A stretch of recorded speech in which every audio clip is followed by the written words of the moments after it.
I have been married with my husband for 3 years and Haven been dating for a little over 5. My husband has this friend Mary. They've known each other since they were in high school and she's considered one of the boys, if you may. That basically means she's always invited to all the fishing trips and stuff, which I don't mind at all. I trust my husband. Well, my problems with Mary started when she first found out I'm half Romanian. It started kinda innocently, with her asking me to say certain words, teach her some insults etc., which didn't necessarily bother me. But it usually put me on the spot whenever we were out with my husband's group of friends. It only escalated to her Googling stuff about Romania and asking me, are you a vampire? Do you bite your husband by the neck? To, are you a gypsy? I bet you've got some of that gypsy blood in you, which is just blatantly racist. Last week, me and my husband organized a mini barbecue with our friends and Mary was invited by my husband despite me telling him she makes me uncomfortable. He said he had talked to her about her remarks and she's been understanding, so it's unlikely she'll say something this time. It was midnight and there were about 4 of us left and I accidentally spilled some red wine on Mary's jeans when I tripped over a carpet. All hell broke loose. Mary started saying that I'm a witch and I'm trying to ruin her life and this whole thing is part of my ritual and I'm just a immigrant gypsy trying to ruin my husband's life and I've poisoned my husband against her. I started crying and profusely apologizing. When she wouldn't drop it, I kicked her out and banned her from ever coming to my house again. My husband insists that Mary was just drunk and talking nonsense and he would talk to her. He also told me I'm way too sensitive about my heritage and I'm an a-hole for banning her. Mary has since given me a half-hearted apology, but I'm still not okay with her. I guess this is the update some of you wanted. Sorry, I'm still a mess and ick how coherent I am. We've talked. He admitted to being in and out of an affair with Mary in the first 2 years of our relationship and she wanted to win him back, I guess. I called my mom to come help me pack some stuff and him out. That's it. Mary can have him. I've been gaslit for years and it took a Reddit post to realize. Oh, the irony. Thank you, Reddit. A lot of people seemed suspicious of Mary and my husband's friendship / relationship etc. and have asked if I ever suspected anything. No, I didn't.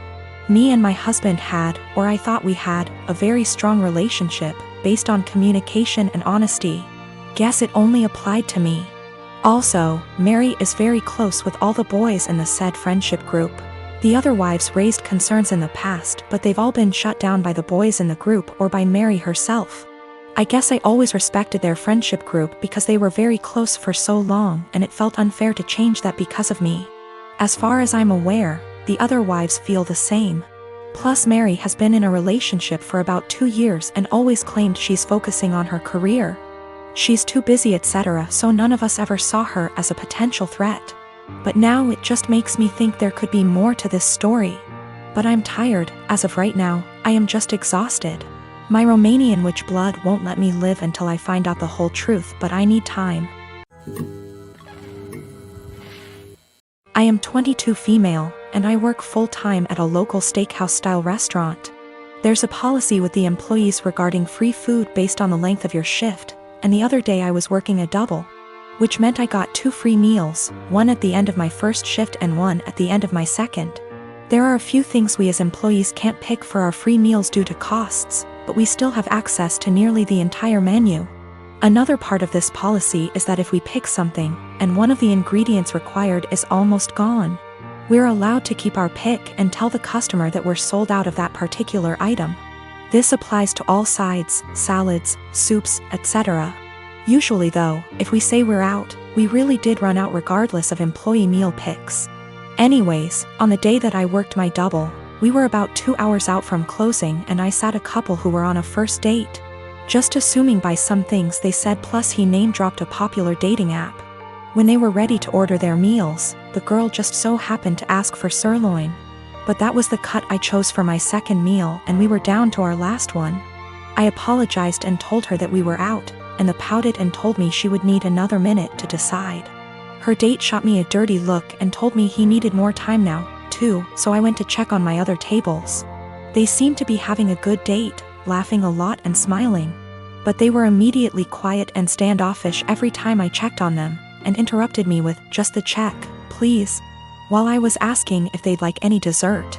I brushed it off, as it's not the first time I've had a rude customer, and brought them their bill. He wrote a big 0 on the tip line and a little note that read, "Thanks for ruining my date. Hope your night sucks too." I told my coworkers during closing, who all agreed the guy was being an ass. But when I called up my dad the next day and the topic of work and those particular customers came up, he told me I should have been less selfish and just let the woman have the sirloin and that I should have picked something else. He told me they didn't handle it very well, but that young lady had probably been looking forward to that steak. You knew you could have given it to her and you didn't. I'm honestly a little disappointed in you. That really hurt my feelings and I've been wondering if I was actually in the wrong. I don't believe it was a money thing. The guy ordered a pretty expensive seafood dish and the girl had one of our pricier cocktails. The sirloin is not our cheapest steak option. Yes, I'm aware that it's a weird policy. But it's our policy and my bosses encourage employee satisfaction so that we can ensure customer satisfaction. I do not eat steak for free every day I work there.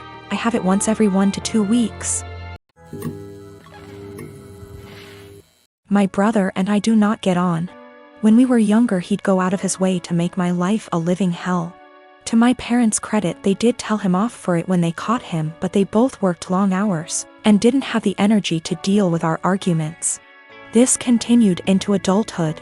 He was salty that he failed his college course the first time around. There was a bad argument in our family a while ago and it all started because I refused to decorate my brother's living room. I won't go into too much detail, but he wanted a pretty hefty discount. I said no and he threw a tantrum. Instead of being a grown-up and talking to me, he decided to hook up with my toxic ex-girlfriend and the mother of my child. I can't go into a lot of detail about what she was like, but she was not a nice person. She never really bonded with our son when he was born and I was left to do everything by myself. She eventually walked out on us and refused to have any contact with our son. She'll post on Facebook now and then about her beautiful baby boy to get sympathy votes, but that's about it. I have been a single dad for almost 3 years now and I absolutely adore my son, but it hurts to think that one day he might question why his mom didn't want anything to do with him. How am I supposed to explain that to him? Anyway, it bothered me when my brother told me they'd hooked up together. It hurt even more when he started dating her.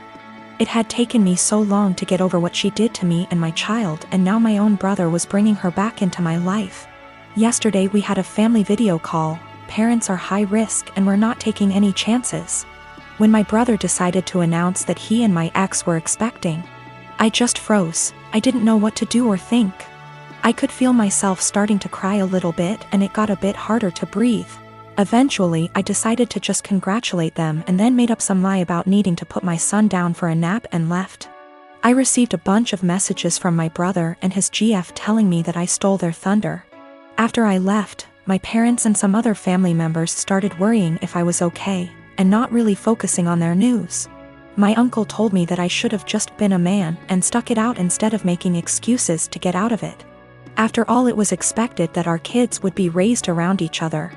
I feel like maybe I shouldn't have left the call, but at the same time it would have been worse if I'd stayed and had a full-blown panic attack in front of everyone.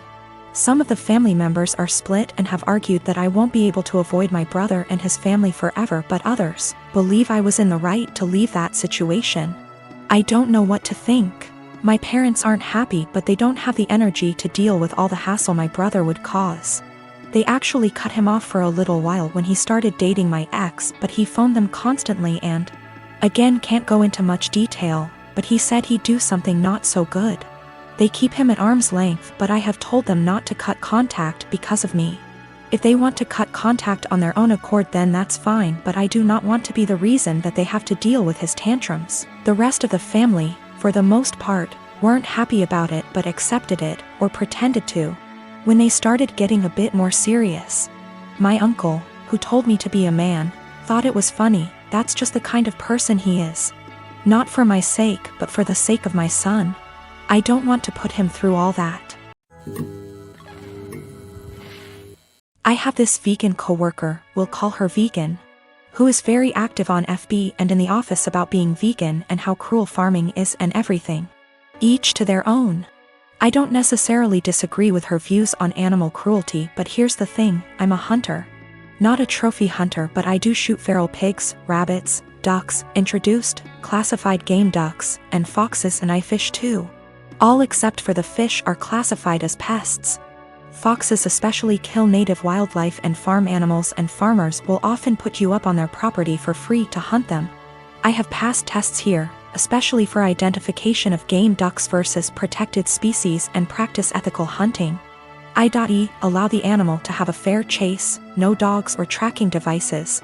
Practicing marksmanship and dispatching prey swiftly and humanely and not wasting the meat. None of that is obviously good enough for vegan. When she first came onto the team and told everyone she was vegan, I kept my mouth shut about my hunting. I also think she's really intolerant because she preaches to people about how going vegan will help with their various ailments, and always turns up her nose at people heating up meat in microwave. As a result, we've kind of consciously started excluding her when we get up for lunch. However, last year I started going hunting more regularly with a work friend from another department, whose uncle owns a farm where feral pigs and are an issue, and he often swings by to have a chat about guns and bows and our next trip. And she found out I was a hunter. This isn't even at our desks, it's in the kitchen area that has tables and stuff, and we sometimes eat our lunches together. Ever since then, every conversation I've had with her, she's referred to hunting and how cruel it is. One time, I wore a leather pencil skirt to work and she had a go at me for wearing animal products. She seems to have singled me because of the fact that I go hunting. My boss has no spine. I've tried talking to him about this. But she just intimidates him and makes it seem like she's been persecuted, and he's backed down from that. She even tried to get a vegan shelf in the fridge and tried to rope in some Hindu vegetarian guys to do that, but they pointed out that they use milk and cheese and honey in their cooking. They also think she's nuts. It's gotten to the point where we go out for drinks on a Friday night at 5 and we never ask her. I don't organize these things, a coworker does, but my boss told me, when I brought it up in one-on-one meeting, that she feels really left out and she seems to think it's my fault because I've been here for longer and I'm somehow poisoning them against her, or something. I have since been conscious of this. If anyone starts conversation about vegan, I just say I don't talk to her unless it's work-related and she's more than adequate at her job. It's actually become something of a joke or catchphrase. I told my boss I don't organize anything except official events, and she's always been invited. If she's not invited to informal stuff, that's not even organized by me, then that's not my problem. The coworker that doesn't invite her, she managed to piss him off because he's eaten guinea pig, he's from Peru. And she asked him if he'd eaten any of his other pets. For the record, he never ate a guinea pig that was a pet, it's something they eat in Peru. Whenever she brings up hunting or anything, I just point blank ask her there was anything work-related that she wanted to talk about, and if there wasn't, I would start talking to someone else or just walk off. I have asked her multiple times to keep conversations work-related. I never start a conversation with her at all. Most of the time, she pounces when I'm in the kitchen making tea, getting water, or just stretching my legs. One time last week, a group of us were talking and she got up to join the discussion. A horrible silence fell over the group to the point where I just excused myself and went to my desk, and so did a few others. It all came to a head in our team meeting today when our boss, usually at the ends, asks if there's any positive news or celebrations outside of work people want to share, like engagements, marathons, charity appeals, etc., and vegan sarcastically asked me how many lives I'd taken last weekend. I got annoyed and said her constant badgering me about my hobbies and choice to eat meat was discriminatory and bothersome, and that unless it was work-related, she was not to engage me in conversation otherwise, and told our scribe to put that in the meeting minutes. She seemed a bit shocked by that, and my boss looked uncomfortable but said fair enough. I thought that was the end of that, but the right before our boss went to close the meeting, 2 other coworkers also put their hands up and asked vegan to only engage them in work-related discussions, and that they were also uncomfortable being given non-medical health advice pertaining to their choice to consume meat and their diets.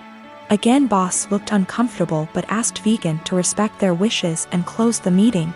Vegan didn't look anyone in the eye after that but headed straight to the bathroom. My boss was trying to get one of the co-workers to see if she was okay, and I think one of them eventually checked up on her, but she was in a cubicle and asked to be left alone. She eventually came out and asked my boss to leave early, which she did. I feel awful now. She embarrassed me in front of my team with the lives taken comment, so I pushed back, but I am caught between not wanting her to miserable and not wanting anything to do with her at all. A few of my coworkers and I ended up in a proactive conference call after this with HR, who basically said that always been subjected to unwanted advice and jabs about eating meat was not okay. But some mediation was in order to ensure cut the tension in the workplace. The HR rep then called my boss, who explained what happened in the team meeting and complaints that we'd made one-on-one etc. But then he went into a meeting room and didn't hear the rest of discussion. I don't know what to do, assuming she comes into work tomorrow, or if I should even talk to her at all.